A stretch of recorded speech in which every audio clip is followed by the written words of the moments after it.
But first time feel कैसा आया जब इंडिया कॉल अप आया, चलो अभी टीम इंडिया में खेलोगे? Different feeling.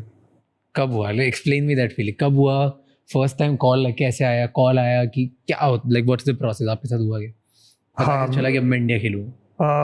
तो हुआ क्या था, जब मेरा पहला सीजन था रणजी ट्रॉफी का, उसके बीच में ना एक मैच था, उसमें बोला था कि ईशांत शर्मा रिप्लेस कर रहे हैं मुनाफ पटेल को, साउथ अफ्रीका जा रहे हैं। तो मैं और विराट, हम दोनों रूम पार्टनर थे। तो हम बहुत लंबी फील्डिंग हो गई थी, और मैं मैच खत्म होते एंड ऑफ द डिस्प्ले पे मैं कमरे में जाके वाइट्स में ही लेटा हुआ था बेड में। मैंने 22-23 ओवर फेंके थे। तो उसने ऐसे ही एकदम से न्यूज़ चेंज कर रहा था, तो मैं ऐसे आंख बंद करके लेटा हुआ था, उसने मेरे को ऐसे बोला। तो उसमें हेडलाइंस आ रही थी कि ईशांत शर्मा रिप्लेस करेंगे मुनाफ पटेल को। तो उसने बोला, अबे तेरा नाम आ गया इंडिया के, अबे तू इंडिया खेलेगा। अबे मैंने कहा यार सोने दे, नींद आ रही है बहुत जोर की, बहुत थक गया हूँ। तो उसने मुझे ऐसे करके लात मारी कि अबे तेरा नाम आ गया, तू इंडिया के लिए खेलेगा। फिर मैं उठा, उसने सीरियस लगा मेरे को जब वो, तो मैंने ऐसे देखा, मैंने कहा हाँ यार। और हम दोनों मतलब ऐसे बचपन से साथ में खेलते आए, वो मुझे पिक करता था पटेल नगर बस स्टॉप से, कोटला जाते थे, सब कुछ होता था।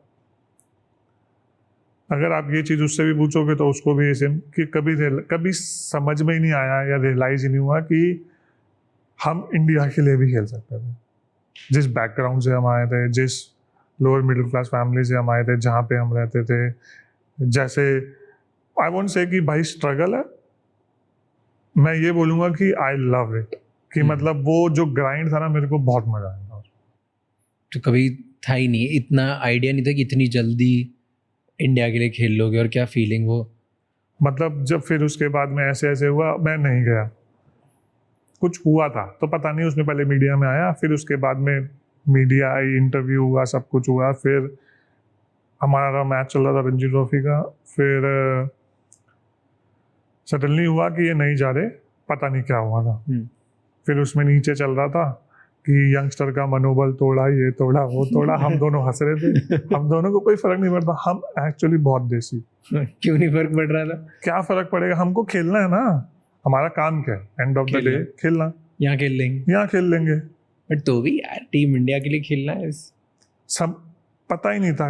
अब आप रियलाइज करो कि आपने जिन हीरोज को टीवी में देखा है, अगर आप उनको रियलिटी में देखोगे तो आप कैसे रिएक्ट करोगे, आपको पता ही नहीं है। हाँ, आइडिया नहीं। तो कभी वो चीज इतनी बड़ी बना ही नहीं कि ऐसा लगा ही नहीं कि भाई इंडिया बहुत बड़ी है।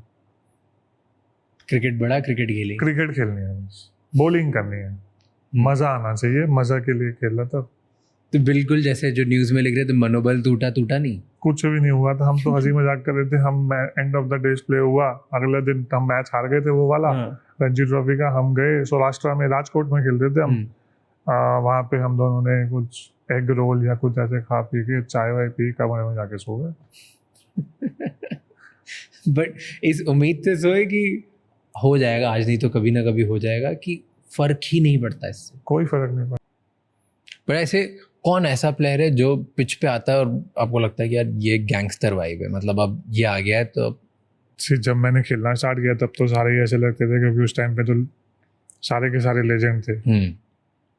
फिर जब बाद में खेलना स्टार्ट किया ना, तो ये एक्चुअली ये जो एक ही इंसान था जो मैंने देखा, वो विराट था या है, क्योंकि उसका शुरू से एटीट्यूड वैसा कि मैं आया हूँ, उसको पता कि मैं तो बनाऊंगा। कभी भी नहीं उनको देखा किसी और जोन में? नहीं, जोन तो बहुत अलग, मतलब उसको किसी और चीज ने इफेक्ट कभी किया ही नहीं क्रिकेट से। मतलब उसकी लाइफ में कितनी भी बड़ी प्रॉब्लम हो, उसको पता है कि मैं फील्ड में उतरूंगा तो मैं रन बनाऊंगा ही बनाऊंगा। पता नहीं समहाउ कैसे था।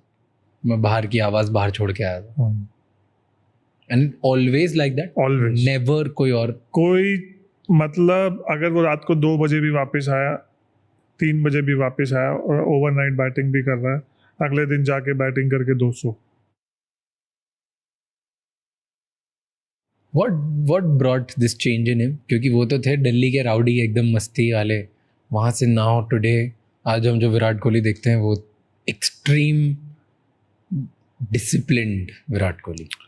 See, I think he understands कि अगर उसको खेलना है, बॉडी टाइप समझ में आ गया कि भाई अगर मेरे को खेलना है तो मेरे को फिट होना पड़ेगा। अगर मैं फिट होऊंगा तो मैं लंबे टाइम तक खेल सकता हूँ, रिफ्लेक्सेस तेज होंगे। और अगर आप खाली आज की गेम में सिर्फ एक चीज़ करते हो ना, फिर आपको कहीं ना कहीं तो मैनेज करनी पड़ेगी। तो उसने बोला कि भाई अगर मेरे को तेज होना है तो मेरे को फिट होना पड़ेगा, फिट होऊंगा तभी मैं फील्डिंग अच्छी कर पाऊंगा। बट कब ही आया change, when this pivotal point क्या था? आई थिंक 2011 वर्ल्ड कप के बाद? वर्ल्ड कप के बाद और आईपीएल के बाद। somebody told me कि वो बैंक आरसीबी में जब गए and when he was playing with other senior players, वो उनकी लाइफ में बहुत इंस्पिरेशनल टर्निंग पॉइंट था। हाँ, बट उसके बाद में जो एक चीज हुई थी वो ये भी हुई थी ना कि वो लोग इतने ज्यादा मैच नहीं जीत रहे थे। हाँ, तो उसको फिर लगा कि किसी ना किसी को तो ये सिस्टम चेंज करना पड़ेगा, लेवल अप करना पड़ेगा। तो he took the responsibility, but he didn't think कि चेंज कर लेता हूँ टीम, मैं तो अच्छा प्लेयर हूँ, कहीं और चले जाऊँ। वो तो सबसे आसान काम है। हाँ, मुश्किल काम क्या? व्हाट स्टक हिम कि मैं वहीं रुकता हूँ और करता हूँ, क्योंकि आसान काम बहुत लोग कर लेते थे, उधर घूम जाते। हाँ, बट अगर आप मुश्किल काम कर रहे हो और वहाँ से आप सक्सेसफुल होते हो तो आपका कॉन्फिडेंस लेवल बिल्कुल अलग होता है ना। And he chose that path. Nice. Okay. फिर and then tell me difference between जब आप माही भाई के साथ खेलते थे तो माही भाई की टीम में क्या डिफरेंस था वर्सेस विराट की टीम में? माही भाई की टीम में कुछ डिफरेंस क्या था? माही भाई बहुत ज्यादा, माही भाई का कैसा था कि माही भाई एक वैसे इंसान है जो फील्ड पे चीजें करते थे, उनको फील्ड पे करना पसंद है। कि भाई गेम सिचुएशन कैसी चल रही है, उसके हिसाब से प्लानिंग होगी, उसके हिसाब से डिसीजन लिए जाएंगे। विराट के साथ ऐसा नहीं था कि भाई एक बेसिक प्लान, फिर उसके बाद में चीजें कैसी चल रही हैं फिर हम देखेंगे। We stick to the plan and then अंदर आके फिर चेंज करेंगे कुछ on the field. On the field situation कैसी जा रही है उस पर डिपेंड करता है। बट माही भाई के साथ क्या था कि माही भाई मीटिंग वगैरह में ज़्यादा फोकस नहीं था। क्यों? उन्होंने भी क्रिकेट ऐसी खेली और एक्चुअली मीटिंग समझ में नहीं आती थी किसी को। हाँ, मैं गेम खेलते चलो। हाँ, और जो वो उनका सिंपल फंडा था कि भाई अगर आप गलती करोगे तभी तो आप सीखोगे। और उनका कहना था कि अगर आप एक गलती से, आपने एक गलती करी और दूसरी गलती करने के लिए आप कितना टाइम लेते हो दोबारा करने में सेम गलती, that's consistency for you. Nice. अगर जल्दी जल्दी कर लेते तो कंसिस्टेंसी कम हो जाती है। एंड टीम के स्पिरिट में क्या डिफरेंस होता है? क्योंकि जब एक काम कंपोज प्लेयर, एक very aggressive out there reactive player, you can see at least on the game, मतलब फेसेस पे दिखता है टीवी से ही। सी माही भाई दिखते वैसे हैं लेकिन वो मीठे मीठे तो टुकड़े बहुत देते थे फील्ड में। क्या बोलते हैं? ऐसे चैंपियंस ट्रॉफी फाइनल था, बारिश हो रही थी और वो मैच सबको लगा था वॉश आउट हो जाएगा, तो उन्होंने एक चीज़ बोली थी कि ये मैच होगा, छोटा होगा, और ये मत सोचना कि भगवान आके मैच जिताएगा या भगवान आके कुछ करेगा, खुद तुम्हें खुद ही करना पड़ेगा सब चीज़ें। तो वो कहते हैं भगवान पे मानो लेकिन चीज़ें खुद पे विश्वास करो। बीच में बोल, बड़े एग्रेसिव होते हैं कभी फील्ड में। वो चैंपियंस ट्रॉफी में ही ऐसे किसी ने ऐसे शॉट मारा, मैं मिड ऑन पे खड़ा था, मेरे को लगा वो मेरे ऊपर से मारने को, तो मैं पीछे भागा, उसने नीचे मार दी रवि बोपारा ने, तो मैं ऐसे एंगल कट करने के भागा, नीचे से बॉल निकल गई, मैंने डाइव मारी, नीचे से 2 रन हो गए गुस्से में।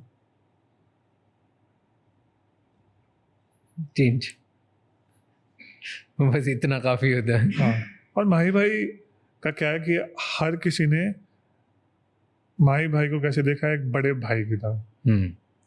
एक्चुअली हमने खाली उनसे ये नहीं सीखा कि आपको गेम कैसे खेलनी है, आपको हमने जो उनसे सीखा है कि आपको गेम खेलनी है, अच्छा करना है, बट साथ ही साथ सीनियर जूनियर नहीं होना चाहिए टीम में।